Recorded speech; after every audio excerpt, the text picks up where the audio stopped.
What's up, interpreters? I'm Jacquie Gilson, Canadian, longtime interpreter, and the principal of my own company, Interp Active. What's up, interpreters? This is Song, your NAI events and conferences manager. What is up, interpreters? I am Paul Caputo, Executive Director for NAI. Jacquie, hello and welcome. You and I have known each other for some time. It's nice to see you in this format, this platform. How are you doing? Good, thank you. Great, thanks. You? I'm doing very well. We were just talking. It's sunny and cold here in Colorado right now. So done talking about the weather, though. Your experience, your areas of expertise in interpretation are fairly wide-ranging. You've addressed a number of topics at NAI conferences. I know that you are also involved with Interpretation Canada, and you have written a book, Inspired to Inspire. So your areas of expertise, your areas of interest are wide-ranging in interpretation. 30,000-foot question here. How did you get involved in interpretation? Where did you cultivate this interest? Right, great question. So yeah, to go way back to when I was doing my undergrad degree at a university in Canada in Thunder Bay, had a course in this thing called environmental interpretation. And as like an 18-year-old first-year university student, knew I wanted to do something related to the outdoors, but not sure what. And anyway, along came this course called environmental interpretation, and that was it. That was my interest. I went on and did my honors thesis on the topic and just went on and worked for my entire career in the field. So it was just that course introducing me to this idea, even letting me know it existed. That's so cool, Jacquie. Yes, I mean, your career in interpretation is very expansive. But I get to work with you mostly as a presenter at conferences. Specifically, I have delivered pie, like physical dessert pie, to your workshop before. Tell us a little bit about your pie and talk. Sure. So I have said I've been in Interp all my career. About 5 years ago, I did retire officially from my job with Parks Canada and set up my own company, which I call Interp Active. And so my training in PI and otherwise has all been through my company. And when I say Interp Active, that's just me going, I think interpretation needs to be more active. And so everything I do is focused on that. So PI becomes part of it. But what I try to focus on in my work is this idea of what, I just call participatory interpretation, where people, visitors, audiences are engaged through using their senses, through some kind of activity, and through talk. And so PI actually is my acronym that stands for participation first, then information, then encouragement, which ties in with my whole focus and interest on inspiration. So I want people to have their audiences participating first, then sharing information and mixing the participation and the information, and then ending with this encouragement for folks to go off and take some kind of action, to be inspired to do something. So the PI fits in just because my acronym is PI. When I do face-to-face training, I like to bring pie and everybody loves it. And as Song said, she has helped deliver pie for me in the past. And I always have some left over, as Paul knows. So I go around at the end and I say, hey, who wants the leftover pie? And there was this year in Florida, there was leftover pie from Jackie's session in Florida. And I hope that we finished it. It was good pie, but we put it in the little fridge in our little storage area behind the registration desk. And I was nibbling on it. There were at least a couple of occasions where that pie turned into one of my meals for the afternoon. So, Good.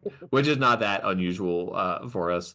So in terms of narrowing down this conversation, like I said, we started at a sort of wide focus here, and we want to narrow it down. One of the areas of interest that you've been exploring recently is artificial intelligence, and obviously that's been something that the whole world has been exploring and dealing with, and it seems to have really taken off. Before we get into how interpreters can deal with it, how do we embrace it, how do we recognize the pitfalls, just in general, I think people sometimes will conflate any new technology with artificial intelligence. And so when you were talking about artificial intelligence, when you're talking about AI, how are you distinguishing that from other new technology? So one of the things I had to do in preparation for this session, and by the way, I did the session at Florida because I really wanted to explore the topic with the participants, and it gave me lots of great ideas. And so I hope to share some of those with you. But the after I had the motivation to put the course together or the session together, I did some research and checked some things out and kind of discovered some different things about AI and what the different categories are and how we tend to think of only one category instead of them as separate things. There's actually, from what I've been able to tell, there's like 4 kinds of AI. And the one that we all tend to think of is this generative AI, which my session at the Florida conference did focus in on, but there are these other types. That's kind of big picture stuff, which was interesting for me to learn. So let me share that I did this with my group in Florida with some pictures. So I'll try to paint a picture of these for you to help you visualize it. So what I did was I put up on the wall these 4 images that represented the 4 types of AI from my research. So one of the pictures was a brain with like circuits in it, so very sort of electronics, gadgety circuitry type. And I had asked people to pick the picture that they most resonated with in the session. So the folks who went to that picture said that they were drawn into this because it represented this idea of complexity and things being connected together. And so that's one of the ways that we use AI is the whole data management, right? And I know, Paul, you probably know lots about that, and interpreters are using that in the sense that we're using various sources to gather data and to help us get historical data and more current facts and data. And, so that whole data management is only one form of AI, which I think interpreters are using well. The other one was a picture that I had of Siri and Alexa, and that gets into the voice recognition kind of uses of AI, which, what I had to do in the session was actually had to be careful not to say Siri too loud because she was humming on my phone, So you I'm know what I'm talking about, right? I'm reading a book right now called Talk on the Wild Side, which is about language. It's very interesting. But this book gets into that a lot. It gets into the whole notion of how computers are able to recognize voice and then generate voice back at us. And so I'm sure it's very much sort of delves into what you're talking about there in that second Yeah. kind of AI. I didn't mean to interrupt you there, but I also wanted to give you a chance to take a breath too, because we didn't want to No just worries. hand it over and say, "Go, Jackie." Yeah, no worries. No, and that's a exact point. It's just the idea that AI is these things like Siri and Alexa and Duolingo and all these sort of voice interface things. So that's a second form, and I think we're all using that. Like those words have become just commonplace now for us. And then the third one I had a picture of was just the whole bunch of images of Google, Facebook, Instagram, just kind of the whole internet social media thing and that use of AI to help us, by providing all those various services. And of course, the people who stood up by that picture and shared why that picture spoke to them commented on how it wasn't always a service. It was sometimes a disservice, like when we're considered to be the product and when they're tailoring things towards us, which we may or may not appreciate. And anyway, so just the use of AI for those social media and communication sources is definitely ubiquitous, and we're not getting away from that. Mhm. And then the fourth one that I ended with my photo was of this generative AI, which is what my session went into. And so I saved that for the last one to say, okay, generative AI is also here to stay. And here's what this is, right? It's these various things like Chat GPT and Google Gemini and DALL-E and some of these other resources that are out there that help us generate and be creative. And that's the one that I really think interpreters can make better use of. And so that's what my session focused in on. Interestingly enough, the one picture I had for that, I had lost the picture in the hallway somewhere between my room and getting it to the, so I had drawn up a picture to represent that. And I'm not a very good artist. So the picture was supposed to be like a flower growing out of a light bulb, which is kind of showing that the light bulb, electricity generating this wonderful ideas. Anyway, so it wasn't a very good picture. But the couple of people who chose that one as the one that resonated with them said they chose it because it was hand drawn and it wasn't pictures created by a computer or by AI. So you could tell that they were most interested in that fact that it was a human developed image. That's interesting. Yeah, that is interesting. Yeah, so those are kind of the 4 categories of AI. And so from my end, like I said, I wanted to zero in on the whole generative AI side of things. Well, so I just want to be clear because Jackie, you are quite the presenter, and your Pie and Talk workshop is separate from this session that we are talking about. So you do a lot of work with dialogic interpretation. And this other session, which kind of was a catalyst for us to invite you on this podcast, was about using ChatGPT in your visitor-centered questioning, right? So it was ranked very high in the blind reviews, and the session was called "Asking Better Dialogic Questions via ChatGPT." And I mean, I can see where you're kind of getting this idea for the session, but really, I mean, was there something very specific in creating a session with this kind of a topic, and how far down the rabbit hole did you go for something like this? Mhm. Yeah, great question. So I guess I've been using ChatGPT now as a generative AI source for, a year and a bit after my daughter, who uses it in her work all the time, told me about it. So I've been using it in the trainings that I do with people for the last year. And that prompted me to say, well, I need to be telling this story to more people. And so wanted to put something together that used, here's kind of the material I teach and how I teach dialogic interpretation, or what I'm calling conversational interpretation now, and this AI. So I'm just kind of looking at how you could put the two together.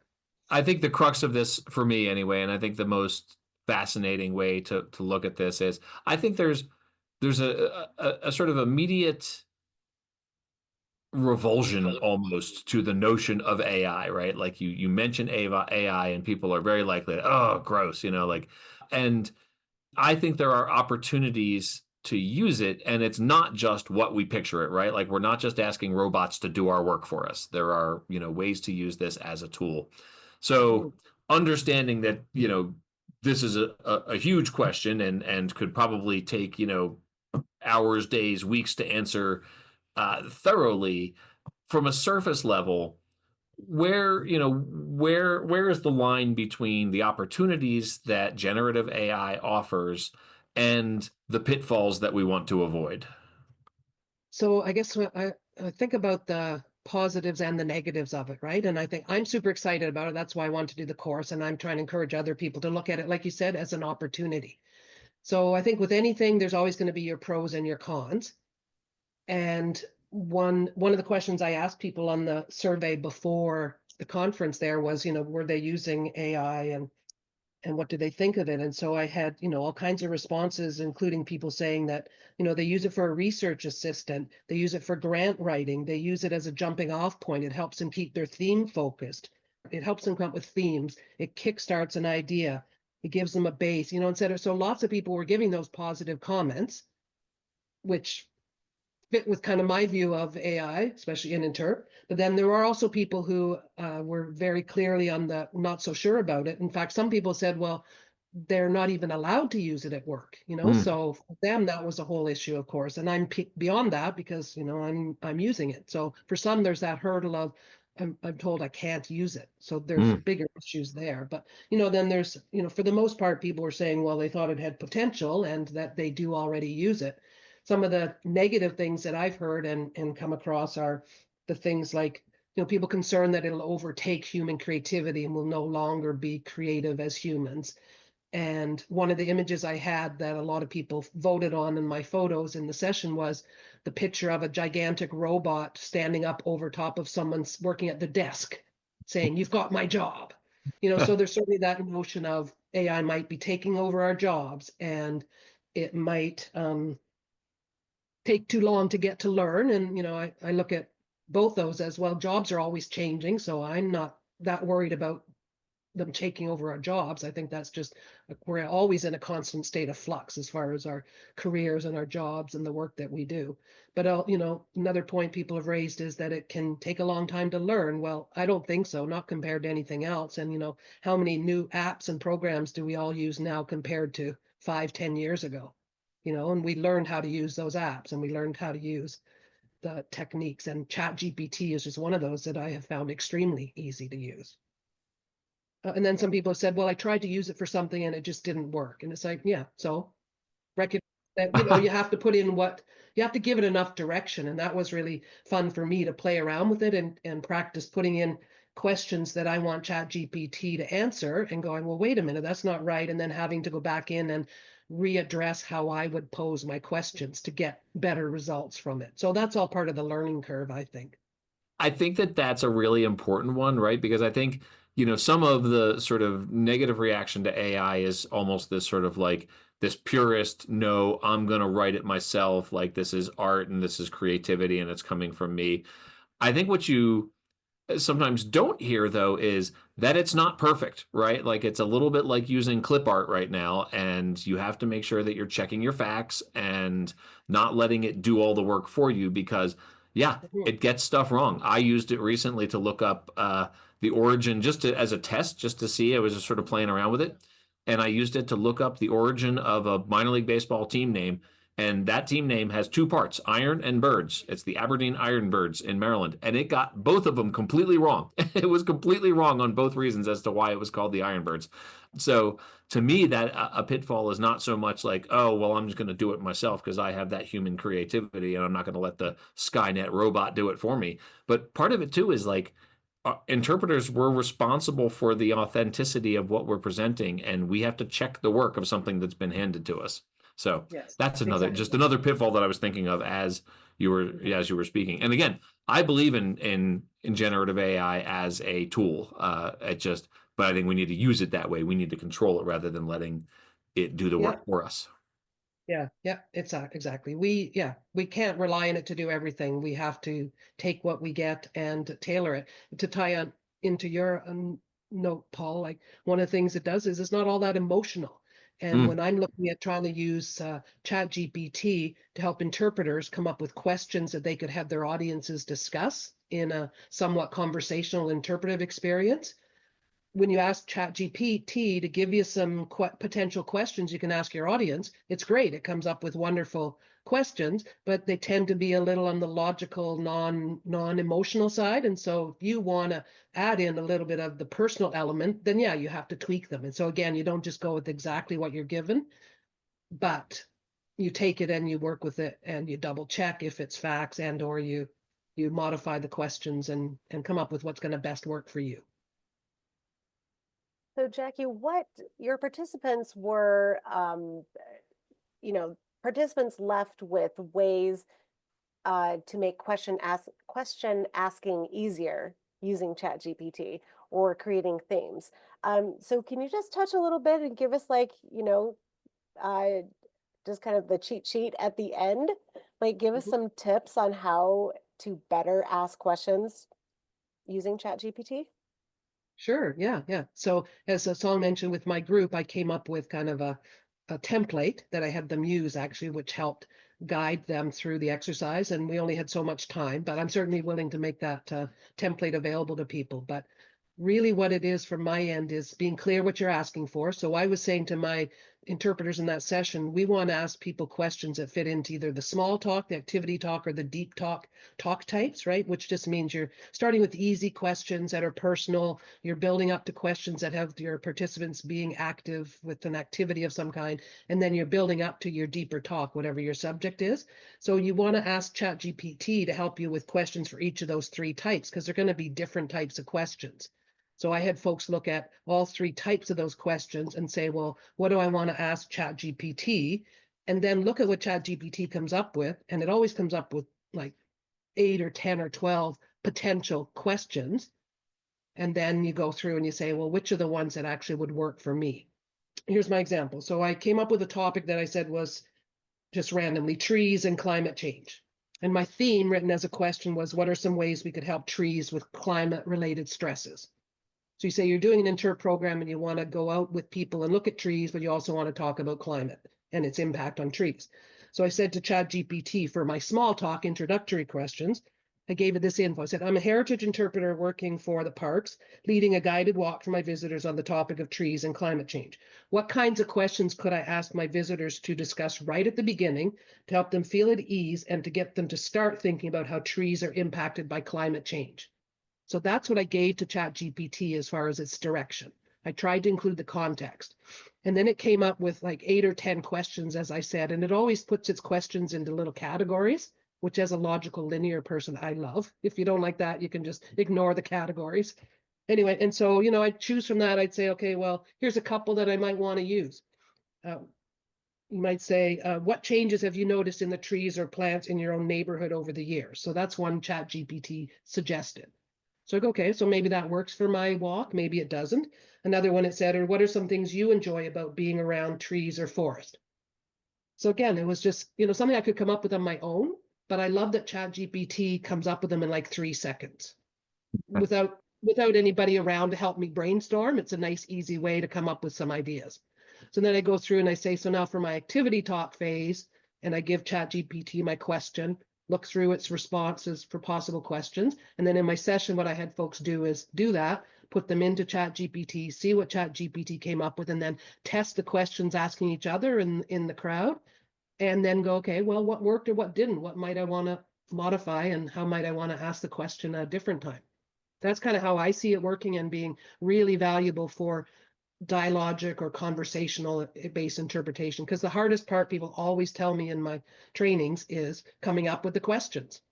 I have a sort of two-part question here, and I hope they are related to one another enough that they make sense as part of the same question. But it's my considered opinion that any field that does not fully embrace new technology risks becoming irrelevant, getting left behind. I'm curious from your perspective, what do you think it will take for interpretation to fully embrace artificial intelligence, in particular, generative AI? And what does the future look like for this field? If we, as we are going forward and assuming interpreters do embrace it and interpretation is, makes use of this valuable tool, what does that look like for us 5, 10 years from now? Because it feels very much to me like we are at the very beginning of something brand new here when it comes to generative AI. Okay, so that was a lot in there, but let me try to. Okay. First of all, I say one of the things I've read is that the 2020s are apparently the AI boom. Okay. So we're just starting in that. And so where the future goes, as per your questions, of course, I don't have a crystal ball, but I like to think positively and think that we use this new opportunity just as an opportunity and that we do take advantage of it. And I would love to see more interpreters trained in these ideas of having more discussion and conversation and dialogue with their visitors at their programs, and that those questions would be guided by either the interpreters having a really great group of people helping them brainstorm questions, or a combination of that and AI. So I think there's great opportunity for growth in that as far as interpreters learning and trying. And I always say to people, just try something. Like, at my age, I'm still trying new things, It's fine with me. So I would say that's the key, I think, is if our interpreters are open and willing to try these things, even if it's just some little tiny baby step, like come up with one question that you ask ChatGPT to help with, as far as helping your visitors have something to discuss, then try that, and see how it goes. So just some little changes, I think. If we're open to those, then I see we're going to make some big differences, like the butterfly effect. A bunch of little changes, hopefully will have some positive impacts in the end. One of my participants said something about ChatGPT is a tremendous time saver and an invaluable tool, and I'm just like, okay, that's the kind of attitude I'd like to see us all have.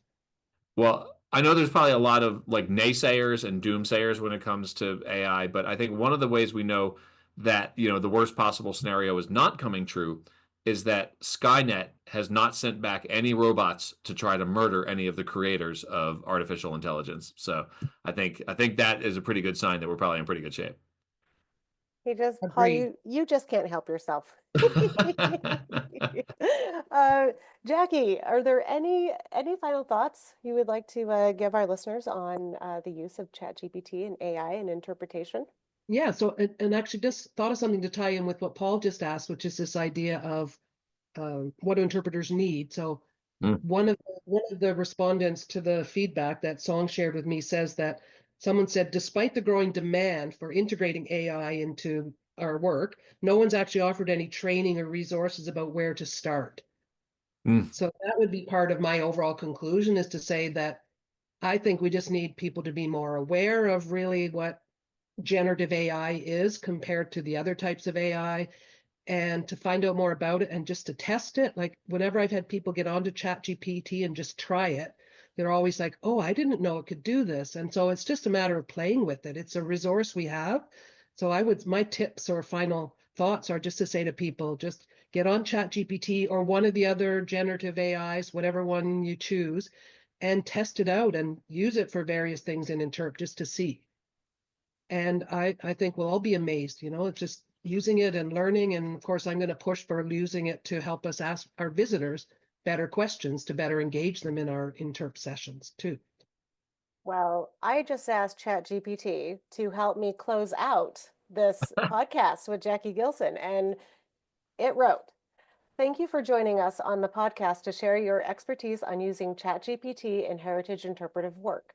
Your insights into blending technology with storytelling were both inspiring and practical, offering valuable takeaways for our listeners. We truly appreciate your time and passion and look forward to seeing the continued impact of your work in the field." And read very nicely with the human emotion element added into it. So There you go. There you go. You got to add a little flavor. It's Jacquie, your book, we mentioned it earlier, it's Inspired to Inspire, and the subtitle is Holistic Inspirational Interpretation. People can find that pretty much anywhere that books are available. But where can people find the other work that you're doing and your company? So my website is interpactive.ca. So I can look there at my trainings. And at this point, there's nothing up there officially about AI, but I am pursuing it. And so I am looking at putting together something longer than what we had time for in Florida, because we definitely ran out of time. So if people are interested in that, watch my website, interpactive.ca, or reach out to me, and that's Jacquie at interpactive.ca. And I am willing to share the template that I used for the planning session that I did with the folks at the Florida conference.